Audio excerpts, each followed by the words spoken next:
अस्सलामुअलैकुम नाज़रीन, आपका मेज़बान उसामा बिन अतीक आपकी खिदमत में हाजिर है और आप देख रहे हैं डेली पाकिस्तान। नाज़रीन, मौजूद हूँ मैं शहर कायद में। आज मैं आपको बताऊंगा जो शौकीन हजरात हैं ट्रैवल के, खास करके न सिर्फ पाकिस्तान में बल्कि बैरून मुल्क भी ट्रैवल करना चाहते हैं, उनके लिए स्टोरी इंतहाई अहमियत की हामिल है। बेशतर लोग बाय रोड ट्रैवल करते हैं मुल्क भर में, लेकिन पाकिस्तान से बाहर बाय रोड जाने वाले एक भाई हमारे साथ मौजूद है, अवैस भाई, जिन्होंने अपनी इस गाड़ी में, जो कि नोवा नामी गाड़ी है, इसमें ट्रैवल किया पाकिस्तान से लेके तुर्की तक वाया ईरान। ये बाय रोड गए हैं और ये ट्रैवल 1 महीने पे मुश्तमिल था। बहुत से लोग हैं जो पाकिस्तान के अंदर रहते हुए ट्रैवल करते हैं, बाहर जाने का जो शौक है वो लोग बाय एयर ही ट्रैवल करते हैं ज्यादातर। बाय रोड का जहन में आया कैसे? कोई बाइकों पे ट्रैवल कर रहा है, कोई साइकिल पे कर रहा है, कुछ पैदल भी कर रहे हैं तो हर किसी का अपना अपना शौक है। तो मैं तो खैर बाइक वगैरह का नहीं सोच सकता, गाड़ी का ही ज्यादा मुझे शौक है। गाड़ी में ये आदमी कंफर्टेबल भी रहता है जाहिर है, तो इसीलिए मैंने गाड़ी पर ट्रैवलिंग शुरू करी। और पाकिस्तान तो घूम ही चुके हैं अल्हम्दुलिल्लाह, अल्लाह का शुक्र है।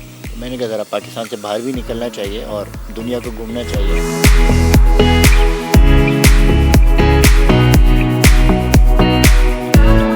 कराची से सफर शुरू किया, वाया ईरान और फिर तुर्की पहुंचते हैं। ये 1 महीने का ट्रैवल था जी, ये पूरा 1 महीने का ट्रिप था। कराची से लेके ईरान या तुर्की तक अगर किलोमीटर का अंदाजा लगाएं कि एक एंड से अगर हम काउंट करेंगे कितने किलोमीटर ट्रैवल बनता है? बीच में घूमने को शामिल ना करें तो वो 10,000 किलोमीटर तक बन जाता है। लेकिन जाहिर है जब आप हर सिटीज़ में जाते हैं, क्योंकि हम तो टूरिज्म के हवाले से गए थे, तो जब आप उनमें घूमते हैं, हर सिटीज़ के अंदर भी घूमते हैं, तो टोटल जो मेरी ट्रैवलिंग हुई है वो 16,000 किलोमीटर।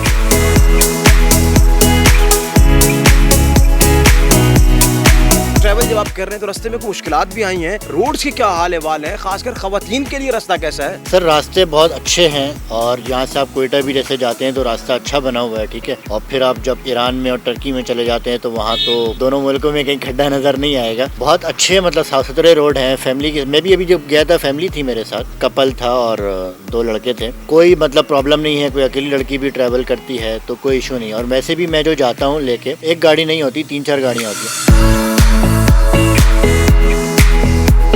कॉस्ट क्या आती है एक बंदे पे इस महीने के ट्रैवल की? और इसमें वीजा, इसमें अकोमोडेशन, इसमें खाना पीना सब शामिल होता है? पर पर्सन जो इसमें कॉस्ट आती है वो है 4,85,000 रुपये। अच्छा, इसमें दोनों ऑप्शन है, मेरे साथ भी मेरी गाड़ी में आप जा सकते हैं और ये है कि आप अपनी गाड़ी में भी मेरे साथ मेरे ग्रुप में जा सकते हैं, तो उसके फिर हैं 3,85,000 रुपये। सारा कुछ करना मैंने होता है, आपने सिर्फ बैठना है और एंजॉय करना है।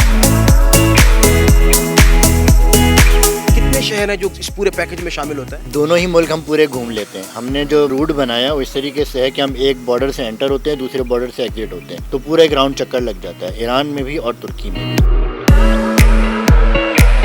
नाज़रीन जो देख रहे हैं उनको ज़रा आप अगर कन्विंस करें कि बाय एयर ट्रैवल करने में और बाय रोड ट्रैवल करने में डिफरेंशिएट कैसे करते हैं इन दोनों को। अगर आप चाहते हैं कि मुल्क को सही तरीके से एक्सप्लोर करें तो वो आप बाय एयर नहीं कर सकते, वो आप बाय रोड ही कर सकते हैं। लेकिन अब बाय एयर जो लोग जाते हैं ज़्यादा 3 सिटीज़ देख लेते हैं, 4 सिटीज़ देख लेते हैं। हमने तो दोनों मुल्क पूरे देख लिया और फिर उसमें बहुत सारी जगह पे अब आप ज़ाहिर है अपनी गाड़ी में है तो आपका दिल चाह रहा है यहाँ पे मैंने पिक्चर लेनी है, यहाँ पे मैंने वीडियो लेनी है, मैं रुक गया, मुझे यहाँ घूमने जाना है, मैं वहाँ चला गया। तो ये बहुत अच्छा भी रहता है और सस्ता भी रहता है, क्योंकि आपने वहाँ जाके ज़ाहिर है अगर आप बाय एयर गए तो आपने वहाँ टैक्सी करनी पड़ेगी। तो अपनी गाड़ी है तो आदमी जहाँ दिल चाहे चला जाए, क्योंकि ईरान भी और एक तुर्की भी दोनों तारीखी मुल्क हैं और वहाँ पे बहुत सारी जगह हैं घूमने के लिए। खूबसूरती के लिहाज से भी, इस्लामिक पॉइंट ऑफ व्यू से भी और हिस्ट्री के लिहाज से भी दोनों एक तारीखी मुल्क हैं और बहुत सारी जगह हैं वहाँ पे आप जाके देखेंगे।